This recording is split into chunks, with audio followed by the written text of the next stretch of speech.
Hello there, ladies and gentlemen of YouTube, and welcome back to the Talos Principle. You all knew this was coming. Obviously, we cannot exactly beat this game and end it off right here without at least climbing the tower. Because, look at it, it's right there, it's pretty much penetrating the sky, it looks extremely ominous, and yes, that's all the more reason to actually climb it. And we're going to begin by entering an elevator shaft, so we have less climbing to do. I can't find you. Where are you, monkey? This is a puzzle game, not hide and seek. I can do whatever I want and you cannot stop me, Sam. Right, the tower is, as I've probably stated before, one of the coolest looking areas of the game. Like, you know, you got all these, like, really interesting garden areas and different worlds which you can explore, such as the desert, you know, you got the Roman gardens, and you have, what is it, like, the Kingdom of Faith or something, I don't know. And then you got the tower, which is, like, completely industrial and far from what you'd expect out of, like, this Garden of Eden scenario. And I love it. It has some pretty interesting puzzles in it, which you will soon see, but there's also a lot of time capsules, so there's going to be a lot of listening that needs to be done. And let's start with this one with the picture of the Sphinx. Is there anything that we associate more closely with intelligence than curiosity? Every intelligent species on Earth is attracted by the unknown. Our mythologies are full of riddles and mysteries and divine knowledge. Even the word apocalypse means revelation. It seems like our ancestors always imagined that even at the very end, we would solve one last mystery. And I do believe this be our last mystery, and we are going to start off with a couple of sigil puzzles. Now, the first one is actually pretty straightforward. In fact, to unlock every puzzle area of the tower, it works in such a way where you go to one floor, and then you encounter one of those doors which you have to open, and of course it has those little sigil pieces on it, and I basically have this entire crowd of sticky notes in front of me telling me what to do and what the solutions are to each sigil puzzle, and you should probably get the idea by now. I came prepared this time, because the tower, it takes a while. Like, it takes a fair amount of time to cover the tower. A lot more than it would take to cover one average area of a puzzle. Of like one of the previous worlds anyway.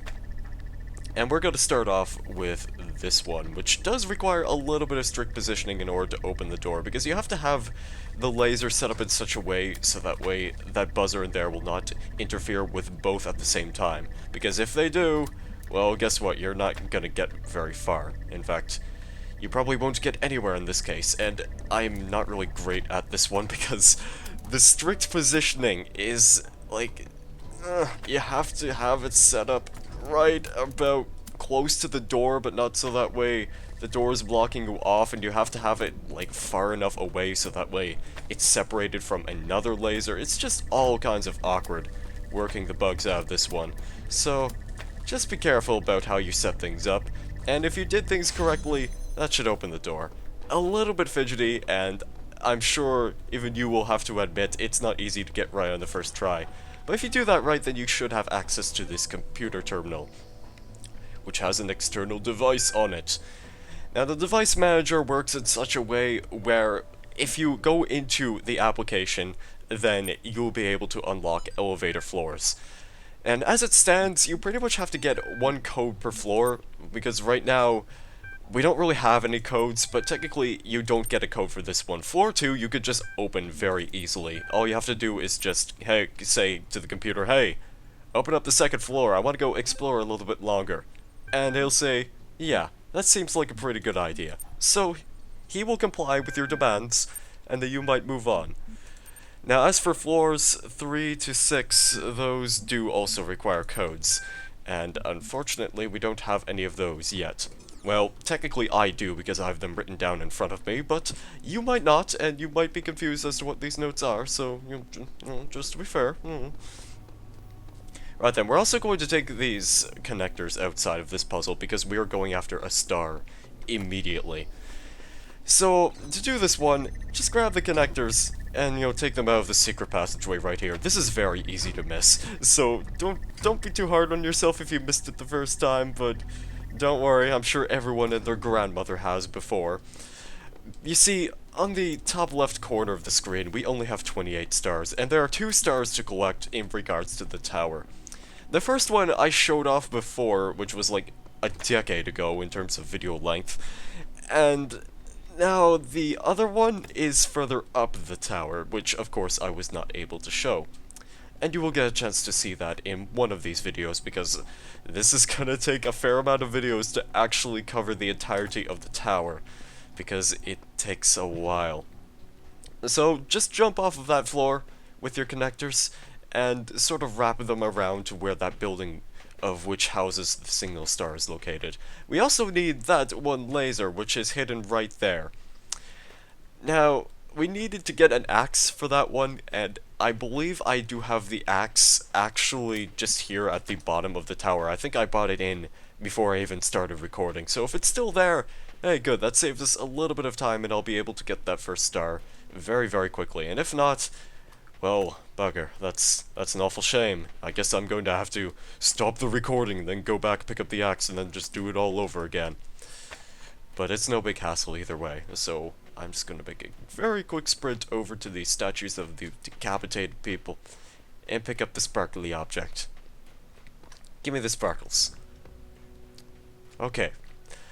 Sparkles have been acquired. We're going to take the sparkle with us and show this show this bunch of pallets who's the Sparkle Master.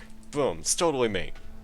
And now we don't need to worry about this axe anymore. As far as I know, our business with the axe in this area is completely finished. Not finished in the entire game, but in this particular area, I believe that is the only barrier which we have to break. And the laser is not connected properly because I am stupid. There you go. 29th star. Done. And I wonder if I could actually just make a shortcut back up to where I was before. Hey, how about that? I can. Perfect. Alright, so we've gotten the first star, and the axe has likely been reset, but again, we don't exactly necessarily require it for the time being, so let's go up to floor 2. And no, there isn't any dialogue from Sam or Elohim, depending on which version you use, whenever you go onto the next floor, because he doesn't know where you are. He can't see you through these rather glaringly large grates. No, of course not. He's looking around you in the proper lands, the place that doesn't look industrial or taken over by machines. Obviously not. Elohim lacks the power to stop this guy from climbing the tower. So if you do make it as this far into the tower, you will find there's a bit of a problem right here, where there's just a whole bunch of red sigils which you may or may not have already collected. So if your curiosity has led you this far, I'm sorry, you're gonna need a whole bunch of sigils in order to finish this one. But fret not, because for while I might be quite terrible at these puzzles, at least I have a guide on how to solve them. And that's pretty much all you need to do it. Boom. And we can watch this door open up once again. It's a pretty neat little animation. I like how the little wheels roll around too. That's pretty neat. And we're gonna stop staring at that for now because we have things to do. And I think there should actually be a time capsule hidden right by the stairwell. My best friend died today. In the abstract, a human death is nothing, of course. An insignificant blip in a sea of billions. But the world is not abstract. Reality is always specific. Painfully so. And that one specific human being who existed only once in all of the infinity of time and space, that human being was my friend. But he's not coming back, no matter how much I want him to. So, all I can do in the end is keep working, because that specificity, that uniqueness of people, of real people, is worth preserving. Right, I hope you guys don't mind, but I wanted to get it on with a little bit of the puzzling. because the puzzling is actually fairly important for progress, and because as much as I like to take time listening to that person talk, you know, there's stuff that needs to be done. Right, this one, I'm not entirely sure if I am going to be able to do it fully properly, because I have a bit of a weird method of doing it, and I'm not sure if it's even intended in the first place, but you need to set up the boxes sort of like this in front of this fan, because this fan will take you pretty high, but without any boxes, you're not going to be making much progress. You'll just be kind of swimming in air. You want to place this fan right around here. I want to actually be on the top of this box to see if I can... Yeah, just like that. And if you ride this correctly, you should be floating on top of these two boxes, and there's actually kind of a jump prompt to get up here, which I'm not really sure if is even intended, but you can't just place a box right here because you'll sort of be pushed off, and, well, there's just not much you can do with this box. You can take it with you if you really so desperately want to, but again, I feel as though that's not really what they intended, but hey, it works, so, you know, I'll take it any day, honestly. And the shepherd will tell you, hey, we got somewhere. Even though we had absolutely no emotions or no logic, we just followed a process that we were designed to do. Hey, we did something. And there's a sticky note on top of this terminal. And the sticky note is basically access to the next floor. It's mentioned right here in this readme, because there's a guy named the shepherd who just wrote down a QR code before us, and he's trapped at the top of the tower, apparently. So, we're gonna have to go save him at some point, maybe. I don't know when. Well, it's kind of part of one of the endings, technically, and that's why I don't know when we're gonna do that, but... Hey, just thought I would point it out, it's part of one of the endings, so spoiler warning, the shepherd is part of one of the endings. Floor access control! Let's unlock floor 3, and that would be... 215. Enter. Code accepted. Unlocking has been completed. And let's exit this place. By the way, you know the thing that says auxiliary stairway access control? That does bugger all. It does absolutely nothing. We cannot even interact with that. Just thought I would point it out. It's just pointless to even try figuring out what the stairs do, because the stairs just, you know, you can't, like, make a giant stairwell to the top of the tower. That's why we have an elevator. It's there for our convenience. So, but obviously, if you were to climb a bunch of stairs, it would be tiring. It would be sort of more convenient, but, you know, tiring, I guess. Because, you know, it would be more convenient because we wouldn't have to access each floor of the stairway, I get the feeling, but that's only in my dreams. I don't know how the stairway would necessarily work if we had a stairway to heaven.